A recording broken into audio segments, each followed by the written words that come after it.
Welcome back to the Sonic X Shadow Generations Direct Translation Commentary. In this episode, I continue the game of Sonic X Shadow Generations. I believe this is part 3. And I gotta admit that the story of this game is, well, it's better than Pontaff. I'll give it that. And it has emotional beats in it that get to a high that is almost aligned with the 2000s era games. Don't get me wrong, there are instances where it does completely overturn the greatness of the 2000s. In this case, these cutscenes, definitely a lot of them do better at telling a story than Heroes or Shadow did. And in the case of Heroes' case, because it lacked too much story, and in Shadow's case, is that the story was all over the place. At least here we get a more focused story. But I should note that I think that a lot of the emotional beats of this game do not work as well for one reason. This game is too short for the story that it's trying to tell. If you want to tell a real story that, delves into Shadow's past and goes further into his relationship with Gerald, Maria, and Black Doom, don't get me wrong, we got plenty of that in Adventure 2, we got plenty of that in Shadow, so I understand why it's a bit less. But to be fair, it's been almost 20 years, and in the case of Adventure 2, it's been 23 years. And as such, I think it'd be okay to, go back into it further. And also, I noticed that Maria has a tendency to overreact. But given she's supposed to be from 50 years ago, and we're gonna assume 50 years, 2001, she would have been from 1951. And as such, she probably wouldn't have been exposed to the horrors of the world as much as the modern day teenager. So it makes sense why her reaction is more over the top. Now, part of why I did this in Japanese is because the voice acting in the English version, I don't know what's going on with the modern cast. This also applies to Generations, although you're not going to see it on my channel because unless I have a good reason to, I'm probably not going to let's play the remastered gens. There might be a time when I do it, but it won't be now. Definitely not. And it has to do with the fact that I think the cast is getting up there in years. Or in the case of Colleen, I don't know what's going on with her, but the Tails of the current day, hell, Tails in this game compared to Tails in Generations, the line reads just don't work. Okay, no disrespect to Colleen, because I know Colleen can do great work, okay? I know she can. But at the same time, when going through these story in Generations, it felt weird that Tails' voice was cracking. If this is supposed to be the 2011 era versions of the characters, Tails should not have a voice crack. He should just sound, I guess, like a cocky prick like he does in the Pontaff era. Because this game is supposed to take place during the Pontaff era. So the fact that the characters are suddenly acting like Ian Flynn era characters seems off to me.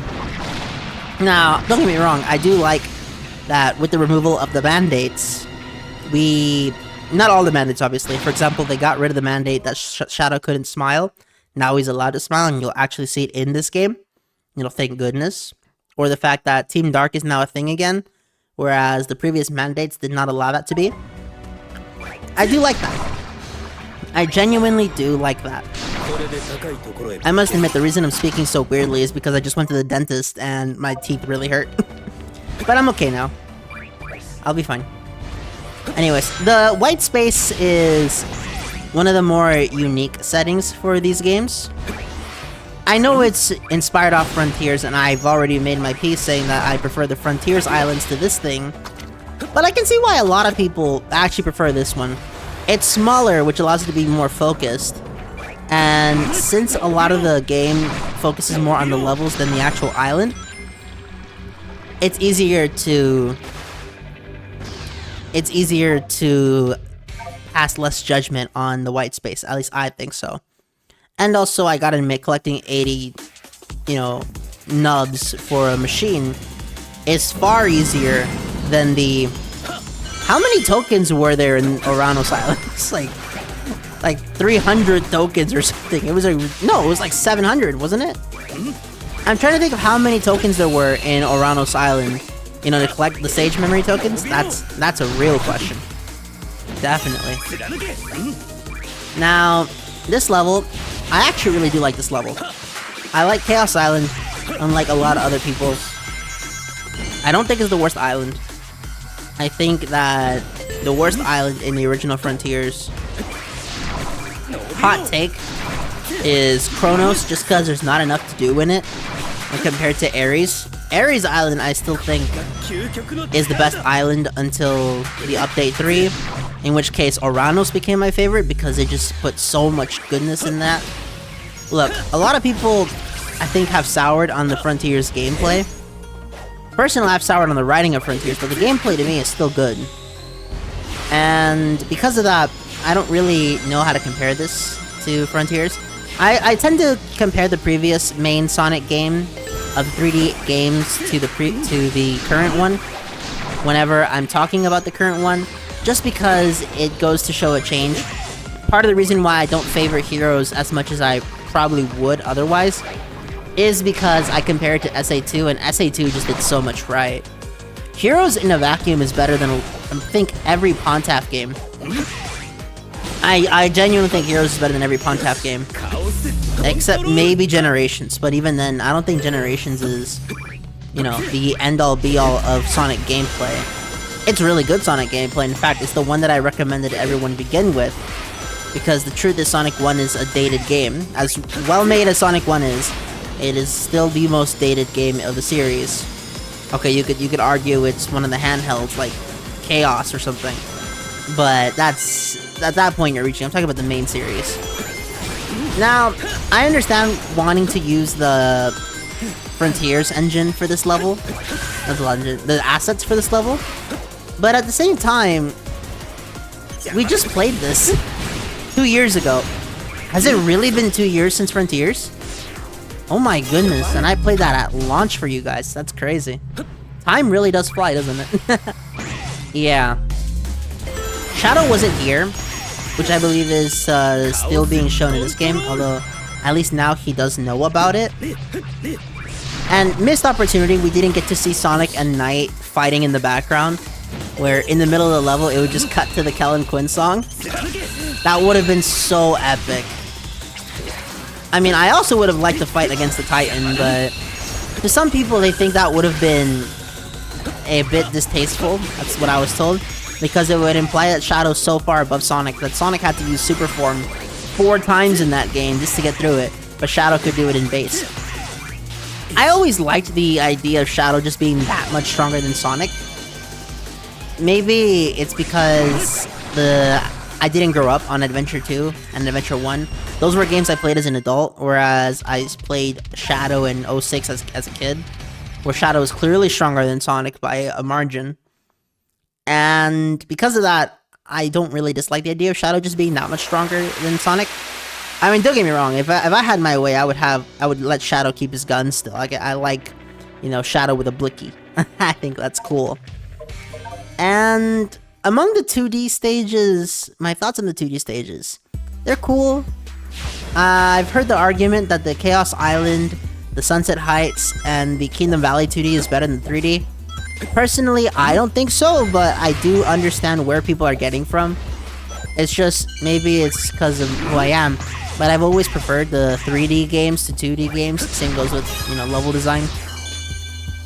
Not to say 2D is bad, no, they can make some great 2D games. Okay, the classic Sonic series is proof of it. The 2D Mario series is definitely proof of it. Mario Wonder is really good. I honestly think Mario Wonder should have won Game of the Year, but, you know, Baldur's Gate 3 won, so a game I haven't played, so I don't know anything about it. I don't really have any notions about it. Maybe it was good, I don't know. And to put it this way, I mean, it's cool. I get it. I just prefer the 3D level design. And also, the truth is, I have played all of these games already. So, in my mind, the level design from those games, especially the 06 Forces and the Frontiers one, are really fresh in my mind. The Heroes one is the only one that it has been a while. The last time I played Heroes, I was 19. Okay, the last time I beat Heroes, I was 19. The last time I played Heroes, I was 20-something. But that's besides the point. Last time I just fully sat down and completed the entire playthrough of Heroes, meaning from an empty file to full, I was 19. And the thing about Heroes is, it's really good. It really is a really good game. But going from Adventure 2 to Heroes, the control downgrade is absurd. Now, I've heard the argument that Heroes controls beautifully when you get good. Thing is, I'll admit, I'm not getting A ranks, but I'm definitely not dying over and over again in Heroes. I just don't think it's as fun as the Adventure 1 or 2 controls. But I think at that point it gets down to personal preference, because Heroes controls well. But Heroes is a game that controls well when you're good at it. Whereas Adventure 1 controls well even if you're not good at it. And that's, I think, my argument for it. The level design of the Chaos Island, now that we've gotten to see more of it, I get that Chaos Island was the 2D island. I think there was a reviewer who jokingly referred to it as Colors Island when playing Sonic Frontiers. And, I mean, with the amount of 2D, I get it. But at the same time, come on guys, the environment looks nothing like Colors. I get that, oh, Colors was 2D, so this is Colors Island. But come on, tonally they're nothing alike. I'm not gonna lie, I actually do like Kona Frontiers. I hope that when Frontiers 2 comes out, it's still a more somber game. I hope that everyone stays more reserved, although from the comments on the internet, that's not a very popular opinion. People want the more lively characters. Personally, I like the more reserved cast, so like how 06 does it, or how Frontiers does it. Now, you can have the lively cast, okay? I remember liking the story of Secret Rings. I mean, that I've liked the gameplay, but the story is good. Black Knight was awesome. And, you know, the adventure games. Adventure 1 is really good. I should note that Adventure 1 Sonic is actually really laid back in Japanese. So I guess I'll add him to the I like the laid back cast. I don't like how they reduced Amy from having the stalker presence in the remaster of Gens. Mostly because I don't like removing the history. I was cool with it in Frontiers, because in Frontiers it's implied that she's grown, considering that Izuka no longer answers that Sonic's age is 15, he just says teenager. So it's implied that time has passed in Frontiers. So the characters becoming more reserved makes sense to me. But here in, you know, Generations, where Sonic just turned 16 and the rest of the cast is still, you know, kids effectively. In fact, most of the cast isn't even a teenager for most of the game, for this game. Obviously there are exceptions, and there are straight up adults in this cast, like Vector and Espio. And that sort of perspective really does go to show just what I think is going on. Some sort of revisionist history that I'm not a big fan of. And I'm leading into this topic because you'll see eventually that I'm gonna bring up a consultancy group that Sega uses for these games called Hit Detection. Hit Detection needs to go. Okay? I am glad that at the very least they kept Rouge's speech patterns in the Japanese version, but if you listen to her English speech patterns, I think they're awful. Okay? The first thing I'm doing when I get my hands on the mod manager for this game, after, you know, I have time to spare and I can do it, is modding in the 360 Rouge outfit. Because the 360 Rouge outfit is better than the current Rouge outfit. And also, if I can, I'll mod in the Rouge voice clips for the regular gens. And I'll do the same thing for Amy as well. I'll try to just straight up just put the entirety of gens into this, because the original gens, I think, had better performances from the cast. No disrespect to the actual cast members, I don't know them, okay? I'm probably never gonna meet them in my life, if I'm being real. But I am going to criticize the work of the modern voice cast, and let's just say, there's a reason that I play these games in Japanese, because I think the English voice cast hasn't been great since 2009. And the last time they were good, and I'm using good in a like just somewhat passable way. I think Frontiers was the rare exception where they were actually good. I didn't like their performances in Boom. I thought they were caricatures of themselves as opposed to the characters. The Pontapp era was complete trash, with the exception of some of the performances in original gens. Okay, those were alright. Okay, Rouge's performance in gens was good. Sonic's in gens is actually good. I don't really like Roger as Sonic. No hate to Roger as the actor though. Okay, Chris Redfield and Ezio prove that Roger can voice act really well. I just don't think Roger does a good Sonic, no disrespect, but maybe it's because I just prefer Ryan and Jason a lot more. Maybe if Roger was the only Sonic I knew, I wouldn't have an issue with it. A part of me wishes I could bring on my friend David to these conversations because he is a bigger casual than me. For Sonic, he doesn't, you know, follow the lore like that. He doesn't, you know, go for 100% like that. He doesn't try to do all the achievements, so on and so forth. Although I think part of why I went so hard for Frontiers is because I was so sick of the Pontapp era games that just having anything that resembled quality really made me realize how much I was salivating for a good 3D Sonic game made with modern technology. Okay, that is what it was. Because I'm also going to blame Hit Detection for some of the writing choices in the English script of Frontiers. The English script of Frontiers has some of the worst situational changes. And this isn't Ian Flynn's fault, okay? Ian Flynn's only sin is the constant self-referential writing, that it makes his story feels like a damn comic book rather than, you know, a video game story. Okay?